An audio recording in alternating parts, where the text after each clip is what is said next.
1 ദിനവൃത്താന്തം 4-ാം അധ്യായത്തിൽ 9-10 വാക്യങ്ങൾ ഒരിക്കലും മറക്കരുത്.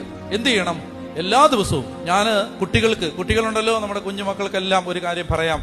നിങ്ങളുടെ സ്റ്റഡി റൂമില് ഭിത്തിയില് ഇത് എഴുതി ഒട്ടിച്ചു വെക്കണം. എന്ത്? യാബസിന്റെ പ്രാർത്ഥന.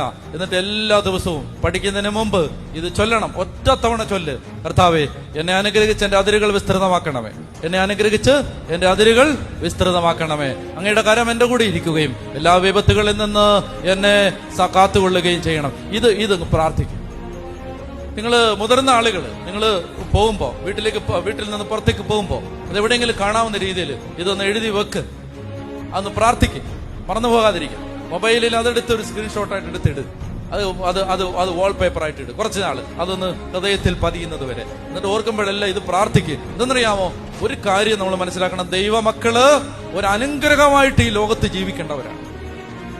ദൈവമക്കൾ എല്ലാ മേഖലകളിലും അനുഗ്രഹിക്കപ്പെടേണ്ട, എല്ലാ മേഖലകളിലും. നിങ്ങൾക്കറിയുമോ?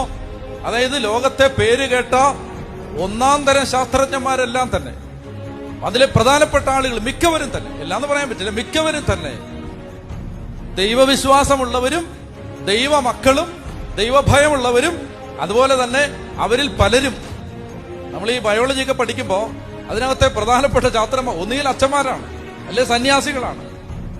മനസ്സിലാവുന്നുണ്ടോ? ദൈവവിശ്വാസമുള്ളവരാണ്.